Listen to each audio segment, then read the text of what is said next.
My name is Rudy Medlock, and I've been sculpting, most of my life, but with marble. Usually I'm working in clay and doing figurative things, and teach figure sculpture at Asbury University in Kentucky.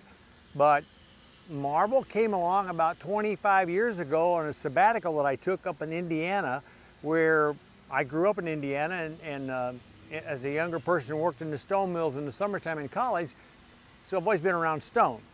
And that was the beginning. I've done a little bit of stone carving up there with limestone, and I've done quite a bit of sculpture since then, but really coming down here has been great. So maybe 25 plus years probably.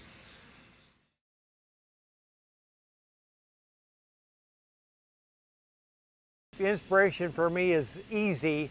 I am a person who's really strong in my faith in Christ, and I feel like that my days are sort of directed by Him. So I feel like He goes ahead of me as I'm working, and here's what I really feel committed about is I feel like that He's doing art through me on earth.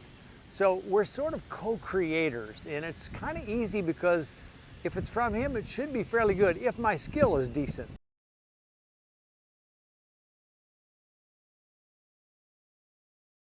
In grad school, I started at Cal State in LA, and my major professor in sculpture was, her name is D'Angelo. That was a lifetime ago, but we would go to the beach and make sculptures on the beach.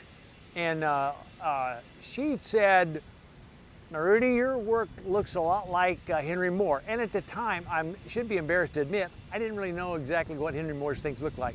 But the more I carved, the more I realized his sort of large, curvilinear, fairly simple, clean line pieces are what I like to do. So I think Henry Moore maybe was, the great British sculptor, was maybe my strongest influence.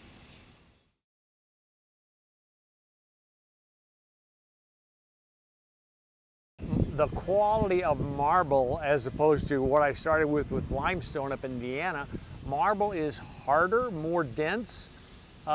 It's somewhat translucent, a little bit of light can pass through that if you carve thin. And the pristine white of it and the ability to polish it. Once you polish marble, it's remarkable. And the nicest thing about the polished marble is right beside this polished area will be a textured area. So the texture shows off the marble, the polish shows off the texture. So I like the fact that it shows those two things really well.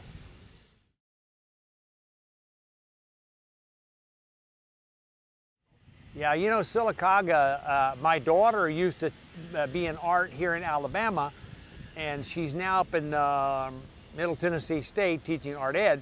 But when she was here, she told me about the Sylacauga Marble Festival, and we drove over, saw the pieces outside, and then I came to the festival and talked to one of the sculptors here, and I told him I did a little bit of sculpture. He said, "Well, why don't you join us?" So I had no idea you could do that. He said, "Sure, you can start today if you want." So I went to the thrift store, bought some really awful clothes, and they loaned me tools, and I started carving. And since that time, I've been back several times and love it, because the community here and the availability of the space and the fact that this town loves sculpture, that's wonderful and unusual.